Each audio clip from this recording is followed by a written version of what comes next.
लीजिए सुनिए रविन्द्रनाथ टैगोर की लिखी कहानी मुक्ति का उपाय, मेरी यानी समीर गोस्वामी की आवाज में।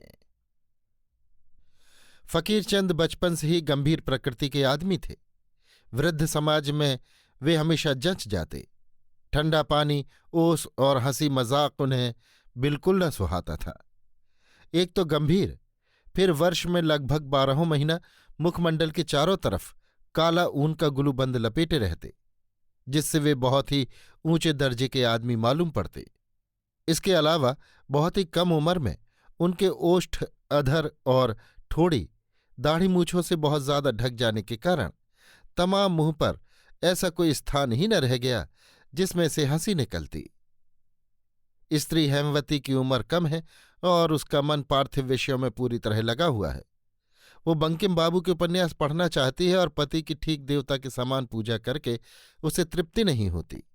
वो जरा हंसी मजाक पसंद करती है और विकासोन्मुख पुष्प जैसे वायु के चलने और प्रभात के प्रकाश के लिए व्याकुल हो उठता है। वो भी उसी तरह इस नवयौवन के समय पति से लाड़ प्यार और हंसी मस्खरी पाने की एक काफी आशा रखती है। परंतु पतिदेव उसे छुट्टी पाते ही भागवत पढ़ाते, शाम को भगवत गीता सुनाते और उसकी आध्यात्मिक उन्नति के लिए बीच बीच में कभी कभी शारीरिक शासन करने में भी कसर नहीं रखते। जिस दिन हेमवती के तकिए के नीचे से कृष्णकांत की विल निकली थी, उस दिन उस बेचारी लघु प्रकृति युवती की सारी रात आंसू बहाती बीती। तब कहीं फकीरचंद को तसल्ली हुई। एक तो उपन्यास पढ़ना और फिर पतिदेव को धोखा देना। कुछ भी हो, लगातार आदेश, अनुदेश, उपदेश तथा धर्मनीति और दंड नीति द्वारा अंत में हेमवती के मुंह की हंसी, मन के सुख और यौवन के आवेग को बिल्कुल निकाल बाहर करने में पतिदेवता ने पूर्ण सफलता पाई थी। परंतु अनासक्तों के लिए संसार में अनेक विघ्न हैं। एक के बाद एक फकीर के एक लड़का और एक लड़की पैदा हुई, जिससे गृहस्थी का बंधन और भी बढ़ गया। पिता की ताड़ना से इतने बड़े गंभीर प्रकृति फकीरचंद को भी आफसों में नौकरी की उम्मीदवारी में घूमना पड़ा, परंतु नौकरी मिलने की कोई भी संभावना नहीं दिखाई दी। तब उसने सोचा कि बुद्धदेव की तरह मैं भी गृहस्थी त्याग दूंगा। ये विचार कर एक दिन आधी रात को वो घर छोड़कर चल दिया। बीच में एक और इतिहास कहना जरूरी है। नवग्राम निवासी षष्ठी चरण के एक ही लड़का था। नाम था माखनलाल। विवाह के बाद जल्दी कोई बाल बच्चा न होने के कारण पिता के अनुरोध और नवीनता के प्रलोभन से उसने और एक विवाह कर लिया। इस विवाह के बाद उनके क्रमशः दोनों स्त्री से 7 लड़कियां और एक लड़का पैदा हुआ। माखनलाल आदमी बड़े शौकीन और चंचल प्रकृति के हैं। किसी भी तरह के भारी कर्तव्य के द्वारा अपने को बंधन में डालना उन्हें कतई पसंद नहीं। एक तो बाल बच्चों का भार, उस पर जब 2 कर्णधार दोनों तरफ से जोरों से झोंका मारने लगे, तब बिल्कुल असह्य होने से उसने भी एक दिन आधी रात को डुबकी लगाई। बहुत दिनों तक उसका कोई पता ही न चला। कभी कभी सुनने में आता कि एक ब्याह में कैसा सुख है, इस बात की परीक्षा करने के लिए उसने काशी में जाकर लुके छिपे और एक ब्याह कर लिया है। सुनते हैं अभागे को कुछ शांति मिली है। सिर्फ देश के आसपास आने के लिए कभी कभी उसका मन चलता है, पर पकड़े जाने के डर से आ नहीं सकता। कुछ दिन घूमता फिरता उदासीन फकीरचंद नवग्राम में आ पहुंचा। सड़क के किनारे एक बट वृक्ष के नीचे आसन जमाकर एक गहरी उसास लेकर कहने लगा, आहा वैराग्य मेवा भयम, दारा पुत्र धन जन कोई भी किसी का नहीं, काते कांता कस्ते पुत्रः। कहते कहते उसने एक गाना शुरू कर दिया। सुन रे सुन ओ अबोध मन, सुन साधु की उक्ति कैसे होगी मुक्ति, उसी सुयुक्ति को कर रे ग्रहण, भव की शुक्ति तोड़, मुक्ति मुक्ता का कर रे अन्वेषण, ओरे ओ भोला मन रे। सहसा गीत बंद हो गया। अरे कौन है वो? पिता मालूम होते हैं, पता लगा लिया मालूम पड़ता है। अब तो बड़ी मुसीबत में फंसे, फिर उस गृहस्थी के अंधकूप में खींच लिए जाएंगे। ऊह करके भागना पड़ेगा। फकीर झटपट पास के एक घर में घुस गया। वृद्ध घर का मालिक चुपचाप बैठा हुआ हुक्का पी रहा था। फकीर को घर में धंसते देख पूछ बैठा, कौन हो तुम? फकीर, बच्चा मैं सन्यासी हूं। वृद्ध, सन्यासी? देखूं देखूं बेटा, जरा उजाले में देखूं। इतना कहकर बुढ़ा उसे उजाले में खींच ले गया और फकीर के मुंह पर झुककर बूढ़े आदमी जैसे बड़ी मुश्किल से पोथी पढ़ते हैं उस तरह उसका मुंह निरखता हुआ बड़बड़ाने लगा। यही तो है हमारा मक्खन, वही नाक है, वही आंख है, सिर्फ माथे में कुछ फर्क आ गया है और उस चांद से मुंह पर दाढ़ी मूछें आ गई हैं। कहते कहते बूढ़े ने फकीर के दढ़ियल मुंह पर दो एक बार हाथ फेरा और बोला, बेटा मक्खन। कहना ना होगा कि बूढ़े का नाम षष्ठी चरण है। फकीर बड़े चक्कर में पड़ गया, बोला, मक्खन? मेरा नाम तो मक्खन नहीं है। पहले मेरा नाम कुछ भी क्यों ना हो, अभी मेरा नाम चिदानंद स्वामी है। तबीयत चाहे तो परमानंद भी कह सकते हो। षष्ठी, बेटा अब तुम अपने को चिवड़ा बताओ, चाहे परमानंद, तू है मेरा मक्खन ही। बेटा तुझे मैं नहीं भूल सकता। बेटा तैने किस दुख से गृहस्थी त्याग दी, तुझे किस बात की कमी थी? दो दो स्त्री हैं, बड़ी से प्रेम न हो, छोटी तो है। लड़के बालों की भी कमी नहीं, दुश्मनों के मुंह पर राख पड़े।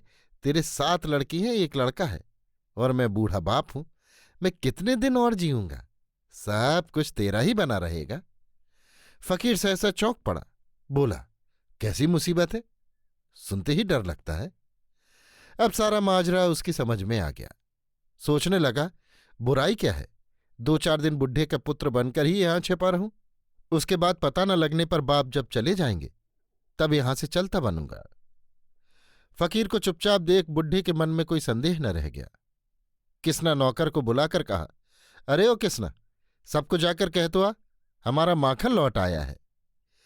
देखते देखते आदमियों से घर भर गया।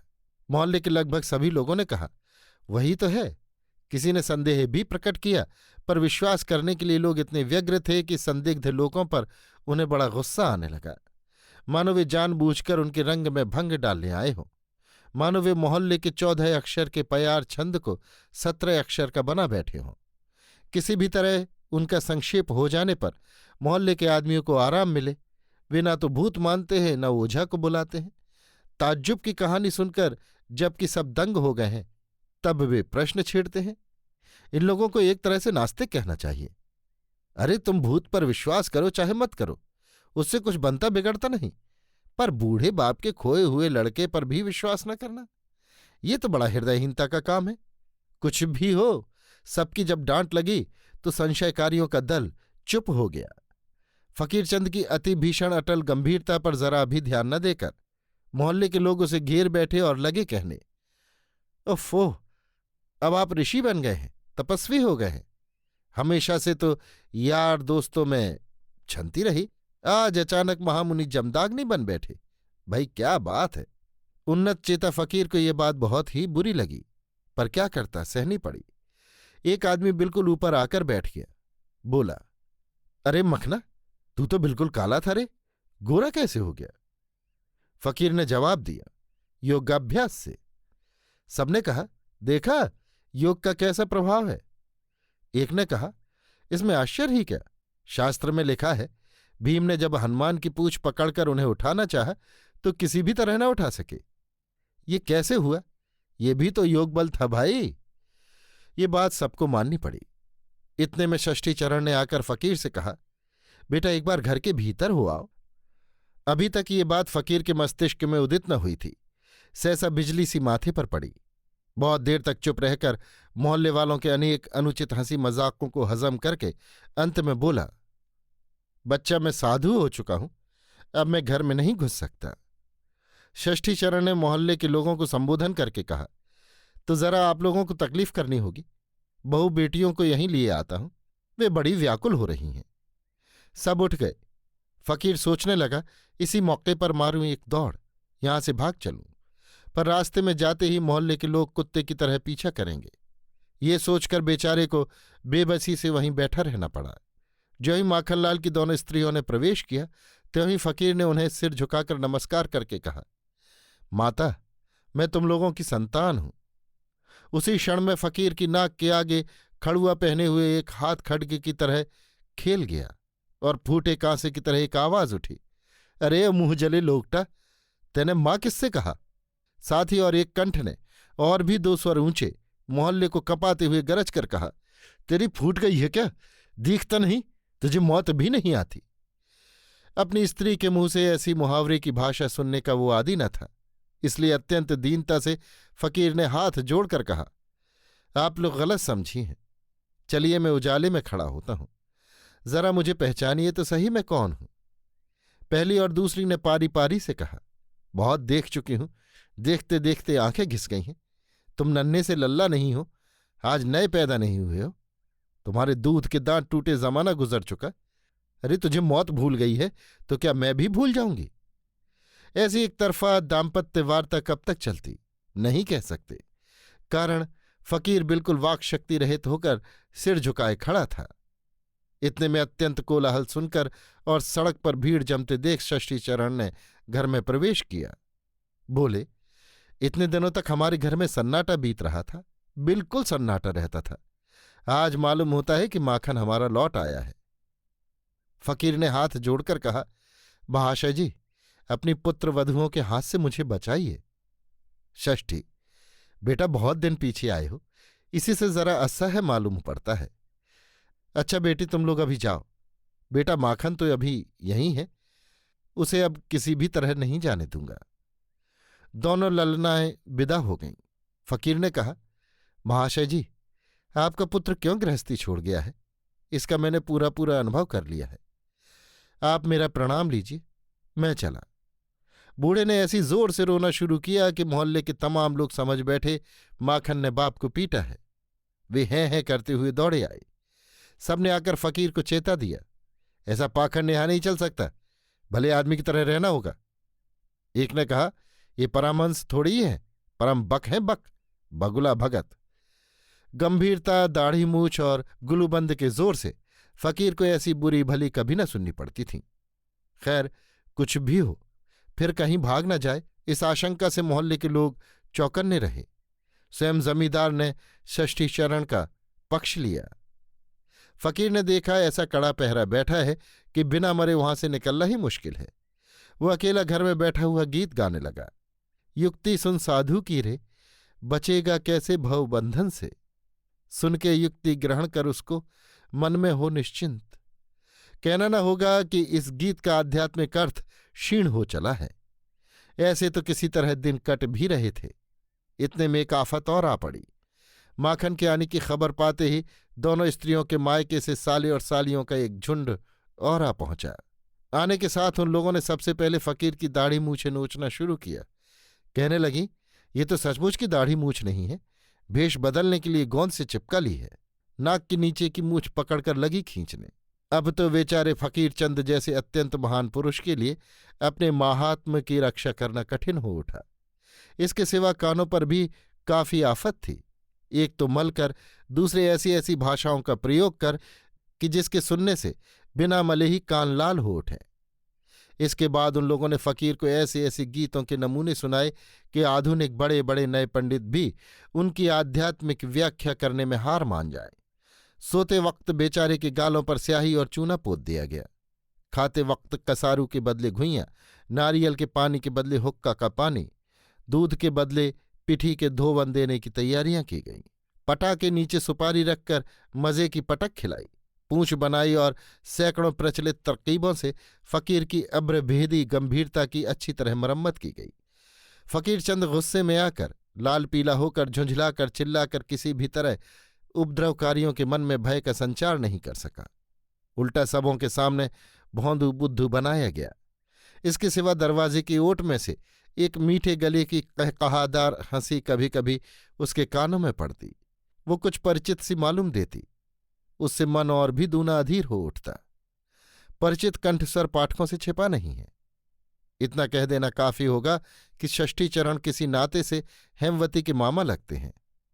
ब्याह के बाद सास से बहुत तंग आकर पितृमात्रहीन हेमवती कभी कभी किसी न किसी नातेदार के यहाँ आकर आश्रय लेती। बहुत दिनों बाद वो अपने मामा के यहाँ आकर नेपथ्य से इस परम कौतूहल अभिनय को देख रही थी। उस समय हेमवती में स्वाभाविक रंग प्रियता के साथ साथ प्रतिहिंसा प्रवृत्ति का उद्रेक हुआ था या नहीं, इस बात को तो चरित्र तत्वज्ञ विद्वान ही समझ सकते हैं, हमारी समझ से बाहर है। जिनके साथ हंसी मस्खरी का रिश्ता था वे तो बीच बीच में दम भी ले लेते थे, पर जिनसे स्नेह का नाता है उनसे छुटकारा पाना कठिन है। 7 लड़कियों और एक लड़के ने उसके नाक को दम कर दिया। एक क्षण के लिए भी छोड़ना किसे कहते हैं। बाप के स्नेह पर दखल करने के लिए उनकी माताओं ने उन्हें बड़ी कड़ाई के साथ नियुक्त कर रखा था। दोनों माताओं में भी अनबन खूब थी। दोनों ही इस कोशिश में थी कि मेरे बच्चे ज्यादा प्यार पावें। दोनों ही अपनी अपनी संतानों को सर्वदा उत्तेजित किए रहती। दोनों दल मिलकर पिता की गर्दन से लिपटते, गोद में बैठते, मुंह चूमते। इस तरह दोनों दल इस प्रबल स्नेह व्यक्त करने के कार्य में एक दूसरे को जीतने की कोशिश करने लगे। ये तो कहने की जरूरत ही नहीं कि फकीर बेचारा अत्यंत निर्लिप्त स्वभाव है, नहीं तो अपने बाल बच्चों को छोड़कर क्यों आता। और बच्चे भक्ति करना जानते नहीं, उन्होंने साधुत्व पर मुग्ध होना सीखा ही नहीं। इसलिए फकीर की शिशु जाति पर तिलमात्र भी अनुरक्ति न थी। उन्हें वे कीट पतंगों की तरह शरीर से दूर ही रखना चाहते थे। फिलहाल वे प्रतिक्षण शिशु पंगपालों से आच्छन्न होकर शुरू से आखिर तक आंख फोड़ू बर्जिस टाइप के छोटे बड़े फुटनोटों से भरे हुए ऐतिहासिक निबंध की तरह शोभायमान हुए। उनमें उम्र का काफी तारतम्य था और वे सब उनके साथ प्रौढ़ सभ्य जनोचित व्यवहार न करते थे। शुद्ध पवित्र फकीरी की आंखों में बहुधा आंसुओं का संचार होता और इसमें संदेह नहीं कि वे आनंदाश्रु नहीं होते थे। दूसरे के बच्चे जब अनेक स्वरों में उन्हें कक्कू कक्कू कहकर प्यार करते तब उनका पाश्विक शक्ति प्रयोग करने को जी चाहता, पर डर से कर नहीं सकते। मुंह और आंखें विकृत करके चुपचाप बैठे रहते। अंत में फकीर ने बड़े जोर से हल्ला मचाकर कहा, मैं तो जाऊंगा ही, देखो मुझे कौन रोके रखता है। तब गांव के लोगों ने एक वकील लाकर खड़ा कर दिया। वकील ने आकर कहा, जानते हैं आपके 2 स्त्रियां हैं? फकीर, जी, यहीं आकर पहले पहल मालूम हुआ। वकील, अपने इस बड़े परिवार के भरण पोषण का भार अगर आप न लेंगे तो आपकी इन अनाथनी दोनों स्त्रियों को अदालत की शरण लेनी पड़ेगी, पहले से कहे देता हूं। फकीर को सबसे ज्यादा डर था तो बस अदालत का ही। ये बात उसे मालूम थी कि वकील लोग जिरह करते वक्त महापुरुषों की मान मर्यादा और गांभीर्य का जरा भी ख्याल नहीं करते, खुलेआम अपमानित करते हैं और अखबारों में उसकी रिपोर्ट छपा देते हैं। फकीर ने डबडबाती हुई आंखों से वकील को विस्तृत आत्म परिचय देने की कोशिश की। वकील ने उसकी चालाकी, हाजिर जवाबी और झूठी बनावटी बातें बनाने की असाधारण क्षमता की भूरी भूरी प्रशंसा की। सुनकर फकीर को अपने हाथ पैर नोच खाने की इच्छा होने लगी। षष्ठी चरण फकीर को फिर भागने के लिए तैयार देखकर मारे शोक के अधीर हो उठे। मोहल्ले के लोग उसे चारों तरफ से घूर कर गाली गलौज करने लगे और वकील साहब ने उसे ऐसा धमकाया कि बेचारे का सारा उत्साह पस्त हो गया, मुंह का बोल बंद हो गया। इसके बाद जब 8 बच्चों ने मिलकर गाढ़े स्नेह के साथ चारों तरफ से चुपटकर उसका दम बंद कर दिया, तब ओट में खड़ी हुई हेमवती हंसे या रोवे, कुछ निश्चय नहीं कर सकी। फकीर ने तंग आकर और कोई चारा न देख इसी बीच में पिता को एक चिट्ठी डाल दी थी जिसमें सब हाल साफ साफ लिखा था। उस चिट्ठी को पाकर फकीर के पिता हरिचरण बाबू भी आ पहुंचे। मोहल्ले के लोग जमींदार और वकील किसी भी तरह दखल नहीं छोड़ना चाहते। ये फकीर नहीं है, माखन ही है। इस बात के उन लोगों ने हजारों अकाट्य प्रमाण पेश किए। यहां तक कि जिस दाई ने माखन को पाल पोस कर बड़ा किया था उस बुढ़िया को भी पकड़ लाए। वो भी अपने कांपते हुए हाथ से फकीर की टहूड़ी उठाकर मुंह को अच्छी तरह देखभाल कर उसकी दाढ़ी पर आंसू टपकाने लगी। जब देखा कि इतने पर भी फकीर बस में नहीं आता, तब घूंघट निकालकर दोनों स्त्रियां आकर उपस्थित हुईं। मोहल्ले के लोग शर्म के मारे उठकर बाहर चले गए। रह गए सिर्फ दोनों बाप, फकीर और बच्चे। दोनों स्त्रियों ने हाथ हिलाकर फकीर से पूछा, किस भाड़ में, यमराज के किस द्वार पर जाना चाहता है कलमुहे? फकीर इसका ठीक ठीक जवाब न दे सका, इसलिए चुपचाप बैठा रहा। परंतु चेहरे को देखकर तो यही अनुमान हुआ कि यम के किसी विशेष द्वार के प्रति उसका विशेष पक्षपात या अनुराग नहीं है। फिलहाल किसी भी एक द्वार की उसे शरण मिल जाए तो उसके प्राण बच जाए। सिर्फ एक बार इस व्यू से किसी तरह निकल भर जाए। इतने में एक तीसरी रमणी मूर्ति ने घर में प्रवेश कर फकीर को प्रणाम किया। फकीर पहले तो चकित हो गया, फिर आनंद के मारे खुशी से उछलकर बोला, अरे ये तो हेमवती ही है। अपनी या दूसरे की स्त्री को देखकर इतना प्रेम उसकी आंखों में इससे पहले आज तक कभी न दिखाई दिया था। मालूम हुआ मूर्तिमती मुक्ति ने स्वयं आकर दर्शन दिए हैं। और एक आदमी मुंह पर दुशाला डाले छिपकर सब देख रहा था। उसका नाम है माखनलाल। एक अपरिचित निरीह व्यक्ति को अपने पद पर अभिषिक्त देखकर वो अब तक परम सुखानुभव कर रहा था। अंत में जब हेमवती को उपस्थित देखकर समझा कि उक्त निरपराधी व्यक्ति उसका खास बहनोई है, तब उसके चित्त में दया आ गई। घर में घुसकर बोला, अपने ही आदमी को इस तरह विपत्ति में डालना महापातक है। अपनी दोनों स्त्रियों की ओर उंगली से इशारा करता हुआ बोला, ये मेरी ही रस्सी है, मेरी ही गागर। बंगाल में ये दो चीजें आत्महत्या के लिए प्रसिद्ध हैं। आत्महत्या करने वाले गले में रस्सी और गागर बांधकर पानी में डूब मरते हैं। माखनलाल के इस असाधारण महत्व और वीरता से मोहल्ले के लोग दंग रह गए। अभी आप सुन रहे थे रवीन्द्रनाथ टैगोर की लिखी कहानी मुक्ति का उपाय, मेरी यानी समीर गोस्वामी की आवाज में।